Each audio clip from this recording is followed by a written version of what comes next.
تقدیر کے بعد جو ان حالات میں ایک مسلمان کو کرنی چاہیے وہ تدبیر ہے۔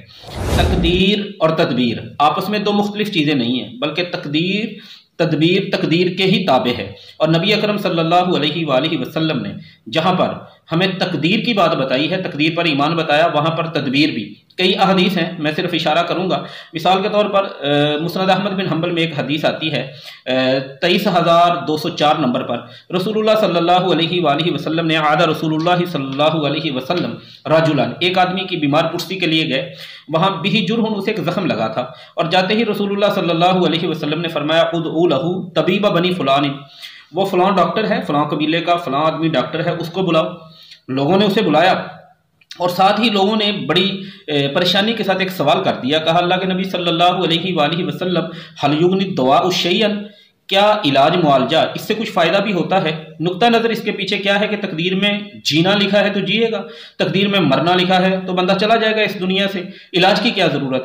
رسول اللہ صلی اللہ علیہ وسلم نے بڑے تعجب سے کہا سبحان اللہ، یہ انتہائی تعجب کے لیے عربی میں لفظ استعمال ہوتے ہیں، جیسے سبحان الذی اسری بعبدہ، معراج کا واقعہ بڑا تعجب والا واقعہ تھا، سبحان اللہ سے شروع ہوا، سبحانہ بعض دفعہ تعجب کے لیے استعمال ہوتا ہے۔ اب نے بڑے تعجب کا اظہار کیا، بڑی حیرانگی کا اظہار کیا کہ یہ تم نے کیسی بات کر دی، اور ساتھ ہی آپ صلی اللہ علیہ وآلہ وسلم نے بڑی وضاحت کے ساتھ انہیں بتایا کہ حل انزل اللہ من شیء، کوئی بھی بیماری اللہ تعالیٰ نے، بیماری میں سے کوئی بھی چیز ایسی دنیا میں نازل نہیں فرمائی الا جعل لہ شفاء، مگر اللہ تعالیٰ نے اس کا کوئی نہ کوئی علاج بھی بنا دیا، رکھ دیا۔ تو تدبیر، اس حدیث سے پتہ چلا کہ تقدیر پر ایمان کے ساتھ ساتھ ہمیں تدبیر بھی کرنی چاہیے۔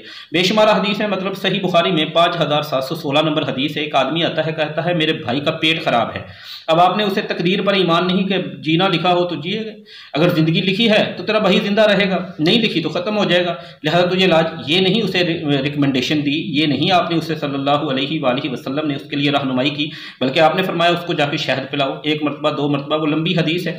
ایسے ہی ہم آگے چلتے ہیں، صحیح مسلم میں ایک حدیث ہے 2214 نمبر، رسول اللہ صلی اللہ علیہ وسلم خاص طور پر ان حالات میں بھی، یہ آپ کی حدیث میں بتایا گیا علاج بہت پیارا ہے، آپ نے حلق کی بیماری کے لیے، حلق کی سوزش کے لیے رسول اللہ صلی اللہ علیہ وسلم نے عود ہندی، اسے کہا جاتا ہے بحر کست بحری کہا جاتا ہے، اس کو آپ صلی اللہ علیہ وسلم نے بطور علاج فرمایا۔ مستدرک حاکم میں اگر آپ جائیں 7438 نمبر حدیث ہے، وہاں پہ ایک آدمی بخار کا پیشنٹ آپ کے پاس آتا ہے، رسول اللہ صلی اللہ علیہ وسلم پانی کے ساتھ اس کا بخار اتارنے کا مشورہ دیتے ہیں۔ ابن ماجہ میں حدیث ہے 3498 نمبر پر، اس میں اگر ہم جائیں تو آپ آنکھ کا علاج بتاتے ہوئے نظر آتے ہیں کہ عصمت سرمے سے علاج کرو۔ یہ ساری احادیث اللہ تعالیٰ کے فضل سے صحیح احادیث میں سے ہیں۔ سنن ابی داؤد میں چلے جائیں 3858 نمبر حدیث ہے، انس بن مالک رضی اللہ تعالیٰ عنہ کی، ایک آدمی آتا ہے اس کے پاؤں میں تکلیف ہے، آپ مہندی کے ساتھ اس کا، اب یہ سارے علاج تدبیر ہیں۔ ہمارا کرونا کے حوالے سے سب سے پہلے نمبر پر یہ ایمان ہونا چاہیے کہ اگر اس بیماری میں میری موت لکھی ہے تو کوئی بچا نہیں سکتا، اگر میری زندگی لکھی ہے تو کوئی مجھے موت نہیں دے سکتا۔ اس تقدیر پر ایمان کے بعد ہم نے تدابیر اختیار کرنی ہے۔ تدابیر ہماری کون کون سی ہیں؟ تدبیر تقدیر کے منافی نہیں، کئی حدیثیں میں نے، آپ نے شہد کا، صحیح بخاری کی حدیث میں نے آپ کے سامنے کوٹ کی، آپ نے شہد کے ساتھ علاج بتایا، یہ ساری تدابیر تھیں۔ تدبیر کرنے کے بعد اب اگلی بات پہ آ جائیں، تیسرا کام جو ہمارا کرنے کا ہے، سب سے پہلے پر تقدیر پر ایمان، نمبر 2 اس کے بعد تدابیر کو اختیار کرنا ہے۔ اب کرونا وائرس کے حوالے سے ہماری تدابیر کیا ہو سکتی ہیں، جو کہ ہمیں صحت کے ماہرین بتاتے ہیں، میڈیکل سائنس کے ماہرین بتاتے ہیں، ہمیں سماجی حوالے سے اپنے آپ کو محدود کرنا چاہیے۔ بڑی مشہور عام سی سادہ سی بات جو ہمیں بتائی جا رہی ان دنوں کے اندر، جو جتنا محدود ہے وہ اتنا ہی محفوظ ہے۔ ہمیں اپنے سماجی روابط کو بالکل محدود کرنا چاہیے، ہمیں اپنے ہاتھ جو ہیں وہ سینیٹائزر سے بار بار ان کو صاف کرنا چاہیے، ہمیں صابن استعمال کرنا چاہیے، ہمیں اپنی صفائی کا، گھر کی صفائی کا، ان ساری چیزوں کا ہمیں خیال کرنا چاہیے، اپنے لیے بھی، اپنے اہل خانہ کے لیے بھی۔ یہ احتیاطی تدابیر ہیں۔ اب احتیاطی تدابیر کو اختیار کرتے ہوئے یہ ہیں اس کرونا وائرس کے حوالے سے احتیاطی تدابیر جو آپ بہت اچھی طرح جانتے ہیں اور بہت تفصیل سے جانتے ہیں۔ احتیاطی تدابیر کے اوپر ہمارا نقطہ نظر کیا ہونا چاہیے؟ یہ ہماری تیسری چیز ہے سیکھنے کی۔ اس پر ہم نے کرنا ہے توکل، اعتماد کرنا ہے، بھروسہ کرنا ہے۔ تو کس ذات پہ کرنا ہے؟ ان تدبیر پہ نہیں کرنا، بلکہ ان تدابیر کو اختیار کرنے کے بعد ہم نے اللہ تعالیٰ کی ذات پہ بھروسہ کرنا ہے، جو کہ ایک مسلمان کا کرنے والا کام ہے۔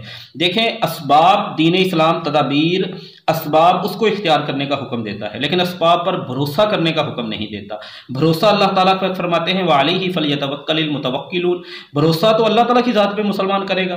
اللہ تعالیٰ کی ذات پہ بھروسہ کرنا ہے اسباب کو اختیار کرنے کے بعد، یہ ہے توکل۔ اور توکل یاد رکھیے، توکل کہاں سے شروع ہوتا ہے؟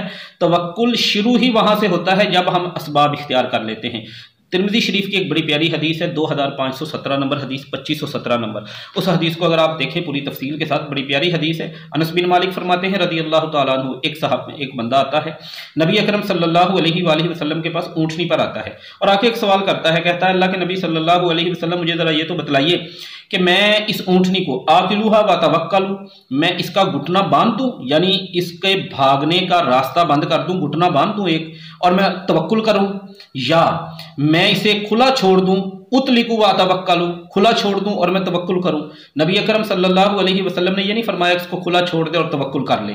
مطلب اس حدیث سے اگر ہم آج کے حالات میں سمجھیں، ہم کوئی بھی تدبیر نہ اپنی مرضی سے بازار جا رہے ہیں، سب کو ملنے، ماہرین کی احکامات کو، احتیاطی تدابیر کو ہم نے ہوا میں اڑا دیا اور کہیں ہمارا بہت بڑا توکل ہے، یہ توکل کے منافی ہے۔ اب تدابیر اختیار کریں، آپ اسباب اختیار کریں، اور جیسے اس آدمی نے کہا، آپ صلی اللہ علیہ وسلم نے توکل کہاں سے شروع کروایا؟ اسباب اختیار کرنے کے بعد گھٹنا باندھ لو پھر توکل شروع کرو، یہاں سے توکل سٹارٹ ہوتا ہے۔ آپ نے تدابیر اختیار کر لی، اب آپ اپنا بھروسہ اللہ تعالیٰ کی ذات پہ چھوڑ دیں، ڈرنا چھوڑ دیں، خوف زدہ ہونا چھوڑ دیں۔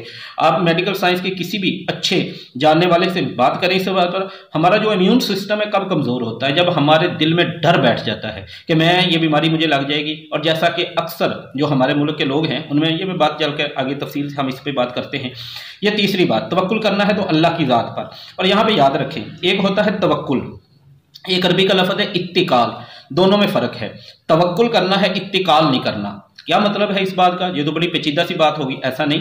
توکل کا مطلب یہ ہے کہ آپ کا تقدیر پر ایمان ہے، آپ نے تدابیر اختیار کی اور ان کے نتیجہ اللہ تعالیٰ کی ذات پہ چھوڑ دیا، یہ ہے توکل۔